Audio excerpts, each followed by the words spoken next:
I find it a distinct pleasure and privilege to be part of this conference in honor of our president, who I learned from his nephew has a passion for science, and I think from what I saw here, certainly does. I want to use my time to try to do two things here. The first is to try to answer the question, what is space science? What is planetary science? And the second is to try to answer a little bit of what Ram posed earlier, and that is why? Why study space? Why should we do this every so often? We have to check ourselves. I'm going to take a stab at trying to answer that. So what is the science of space? What is planetary science, which is my particular area? I think I was thinking about this on the plane ride over, and I think the best way that I thought of summarizing this is an attempt to answer basically three questions, three very basic questions that humanity has struggled with from maybe the beginning of time. The first one is, where do we come from? What are the origins of us humans? What is the origin of planet Earth? What is the origin of our solar system? What is the origin of this universe? As we go back in time, the questions become sometimes harder and harder to answer, but we actually have information that addresses each of these time periods. We could look back, or Ram even mentioned, by looking at photons from the very beginning of the universe, from the just seconds after the Big Bang. We can study the conditions in the universe then. And then fast forwarding to the formation of planets, fast forwarding further to the formation of planets around stars, and of course our own Earth. So I think sort of a very basic need of humans is to try to figure out where we came from. What is our origins? The second question is, are we special? And I think this decade in particular is starting to reveal more and more hints, more and more data that addresses this question. Until recently, we really only had one example that we understood in detail of a planet, of an environment where we can imagine living in on the scale of humans, and that's of course our own Earth. We explored the ocean floor to try to look at other environments, but we were still confined to Earth. In the last decade, and maybe a little bit more generally the last few decades, we've actually started to land spacecrafts on other planets and seeing what the conditions are like there to try to figure out whether our own world is unique, whether the processes that we see here, Ram mentioned climate cycles on our own Earth, glaciation, deglaciation processes. Do they happen generally on worlds, or are we special in that sense?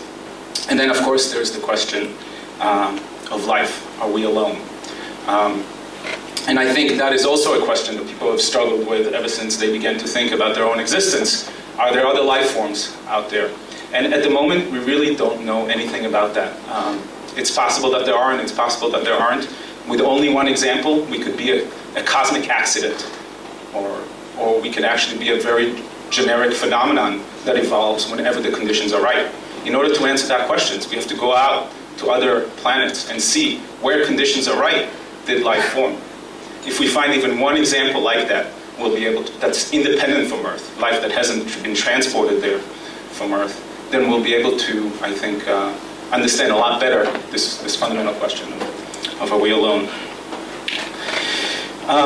The second thing I wanted to talk about is why space, and this is a little bit more challenging. I guess I'm helped by a friendly audience. I feel like I'm preaching to the choir here because you guys all elected to come here instead of going to see the most famous sexologist in the world.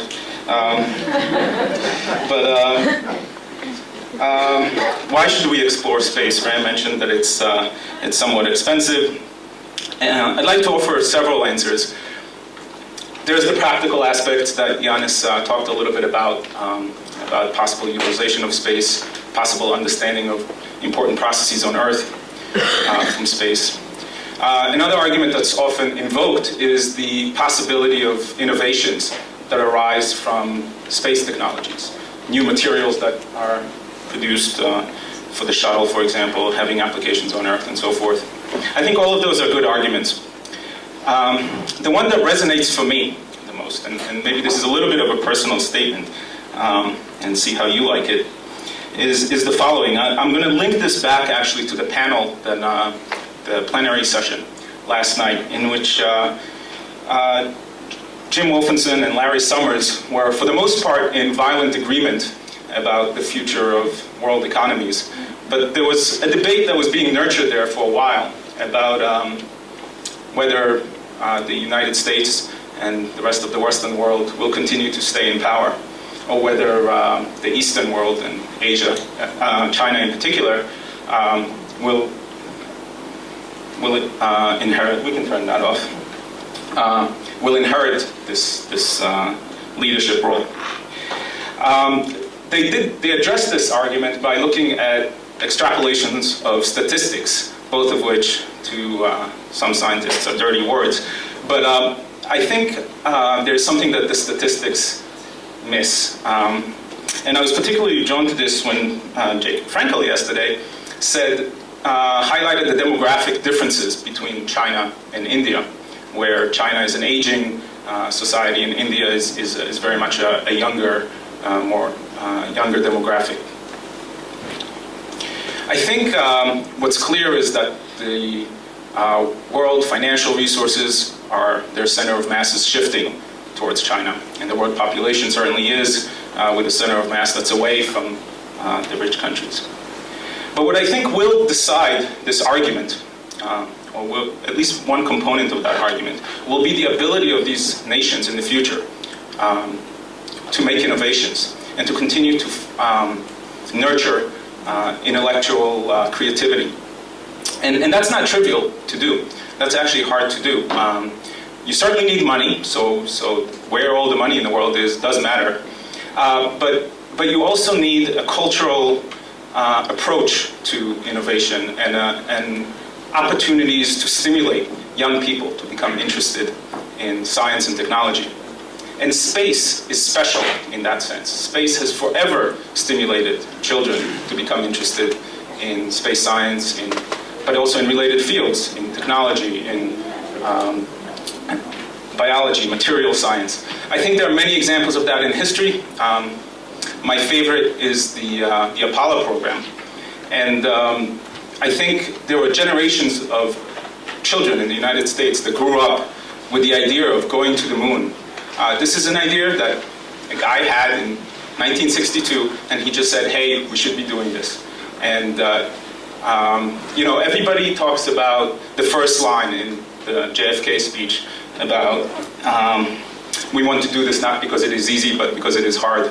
But the next line in the speech is actually also interesting, and it's how I feel. It's because this goal will serve to organize and measure the best energies and skills in our society. This is what JFK said in 1962.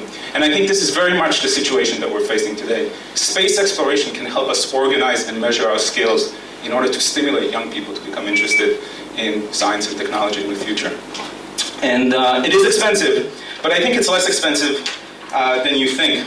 And it's important to think about the opportunity cost of how much we spend on space. So I looked this up a little bit, and actually I was stunned. I kind of knew this on a qualitative level, but I did not realize how extreme this is. So the US spends $18 billion a year on its space program now. It was mentioned yesterday too, there was a banking stimulus package that was passed by Congress last year to save the banks in the US. That was $787 billion. We can sustain NASA for 42 years just on the bailout package that the US spent. People spend $500 billion on gambling every year compared to the $18 billion again, and $80 billion on drugs. So I think for that cost, to be able to provide opportunities for adults, children alike, to be able to have an access to doing something so spectacular, like going to another planet, landing on another planet, imagining themselves and someday imagining other people and maybe sometimes themselves exploring space. I think that's actually a very good deal. So that's my answer. I'll tell you one more thing. I met James Cameron when he was at Caltech to talk about Avatar. We had a panel of geophysicists and planetary scientists trying to analyze what that world might be like. And it also came up in the earlier session today, Avatar did. People spend $2 billion every year. Not every year. They spend $2 billion on Avatar. They spent about the same amount of money on another movie that James Cameron made called Titanic. One movie was about a ship. The other movie was about another world actually hiding behind Titan. A couple of months ago, NASA selected a mission that I'm a part of together with some other US scientists to send a boat to Titan.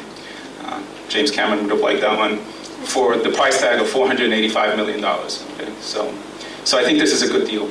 Thank you.